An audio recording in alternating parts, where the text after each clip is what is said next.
Welcome to the recap of round number 4 of the Gatineau Open 2025, which I played a couple of weeks ago. So in round number 4, I was facing another national master, 2054 federated opponent, Master Hugo.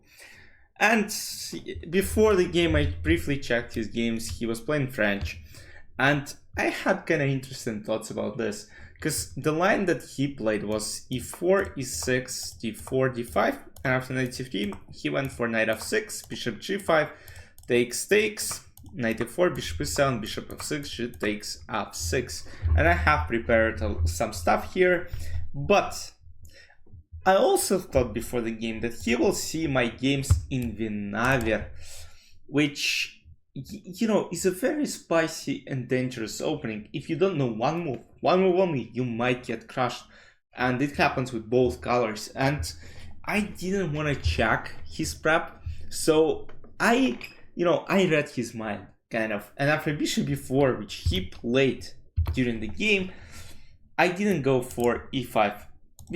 I could have gone for this, but again, as I said, you never know what could have happened. King c7, king g4, knight e7, king g7.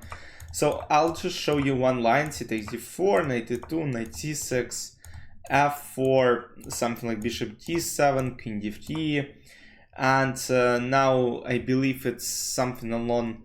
I'm not even sure. I don't even remember. Like, do they play this move and then something like rook g1, knight f5? Yeah, I'm actually not sure. Maybe d4. Yeah, that's exactly what is being played. Takes, king d4. Yeah, you see, I even forgot half of my theory. And now something along queen c6, bishop d3, king d5, bishop e3, and the line goes like this. So very dangerous stuff. You don't want to play this, especially when you kind of know that your opponent might prepare it against you. So I decided to go for a slightly more calm option, which is knight 1 e2. And of course it came as a huge surprise to him as well. I kind of play a gambit. It's called Alika and Marozzi gambit. I sacrifice the pawn on e4 and he takes it.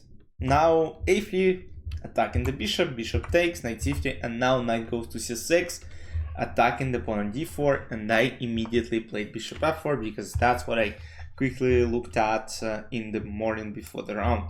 So you might ask a question as to why this pawn cannot be taken. Let's say queen d4, there is knight b5, and this pawn on c7 is unfortunately being lost. And if they play knight d4, now bishop e5 is a problem because I attack both, and after knight f5, I can simply go knight b5, and once again there are a bunch of problems with this c7 pawn and also g7 pawn. Because let's say now you take on knight d6, this pawn will be hanging as well. So after knight f6, I went for bishop b5, once again my move, knight d5, and I kind of forgot the theory here. So I checked, of course, the games after. I think bishop d2 is the move that was played by, I don't remember, maybe Jeffrey Sean, but not, I don't necessarily remember who played. One of the options is what I played. I played bishop c6, b takes c6, and now I played the mistake. And as soon as I played it, I realized that I completely forgot what's the best way, because the best way is apparently bishop d2. But psychologically, bishop d2 is a tough move to make, because you already developed your bishop and now you're simply going back. Bishop g3, I was like, okay, I have some pressure on c7 pawn, but I started calculating h5, and h5 was a reasonable option. I planned to go something like h4, and after takes, I was just, I felt pretty bad about this. So I was like, if he plays h5, I might get in huge trouble, and I had a huge relief once he took on c3, and once again he could have played h5, but now he goes bishop a6. And now I felt safe, because after bishop a6 I immediately saw queen g4, which take one of the pawns back. And here I started calculating, again, very exciting line. I was like, what if black decide to sacrifice this pawn g7, and after queen g7 they just play. I calculated queen c4 actually. Queen c4 is what I calculated, but queen h5 is slightly stronger, threatening to checkmate on e2, and now I have to play f3. So queen c4 makes sense in terms of you're attacking this way and you're also attacking this way. What I plan to go is, of course, I can't play queen h8 because now king d7 and I'm losing the game because now my queen is under attack and I'm being threatened to checkmate. So that's not an option. I planned honestly to go king d2, but apparently there is very strong if and after takes queen d2 there is a checkmate in 5 moves. So there are some tricks, and he played a more reliable castle option. I played queen e4, now threatening to take on c6. I thought he honestly would go king d5 and offer me a draw. I was like, okay, I'll be happy with the draw because I clearly misplayed the opening, so I don't want to lose with white pieces. So queen f5, I offered a draw and he accepted, luckily for me, but at this point I thought I'm already fine. Because let's say what I thought is maybe rook a8 to protect the pawn, but this move is kind of passive because now I can simply go queen a5. After bishop c4, I can go queen c5, and now I'm just chasing the bishop. And let's say bishop this, why not bishop b7? Because now I can simply go even castle and white have a slight edge. What could have happened is, let's say, queen d5, again, queen trade and after takes. I can simply go king d2, and once again, probably a draw, since the opposite color bishops are on the board. If rook b8, I just go rook b1. Yes, the pawn might be even sacrificed, but yeah, it is a dead draw. So at that point I felt safe, so queen f5 immediately offered the draw, and he accepted it. But yeah, I just couldn't find like what he could have done different. Like queen d5 right now, I just again take and go king d2.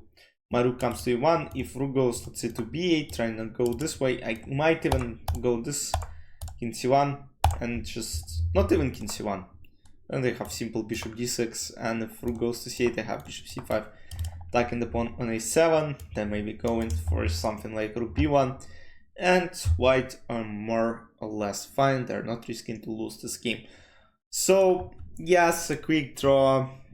Probably the main mistake of the game was this bishop g3 move. I can show you the accuracy. I think it's like maybe 92.8 and 91.8. I believe it was actually a bit higher when I checked the game afterwards. But yeah, bishop g3 is a mistake, and if you don't know this position, bishop d2 is kind of hard to play. I also calculated something along queen d2 line just to, you know, protect everything, but again, you never know. Of course, black might potentially even take the second pawn, but it felt like this should be a good endgame for me because this pawn structure is pretty bad. Knight comes to c5, I go castle, maybe c4, b3, and just lock this bishop down on c8. So yeah, this move just, yeah, gave black a lot of options, which he didn't use because h5 has a clear idea, guys. And that's why I disliked it. h5 prevents my queen g4 move. And now I'm no longer able to play queen g4 and try to attack g7 and e4. And it's very hard to hold on to these pawns. Yeah, I have queen e2, trying to prevent bishop a6, but once again h4, bishop f4, g5. And, you know, this looks kind of scary for white to play. Maybe not that bad, but again, you kind of don't want to allow this. Like, let's say I go c4, there's queen d4, so gotta be extremely careful going forward, but was extremely lucky to get a draw. Again, study theory, have to study theories from time to time. So 3 out of 4 after 4 rounds, and in the last round I was playing against 23-25 FIDE Master. You will see the game tomorrow morning, so hopefully you enjoyed this recap. Let me know any thoughts you might have regarding this specific game. I'll see you tomorrow. Bye bye.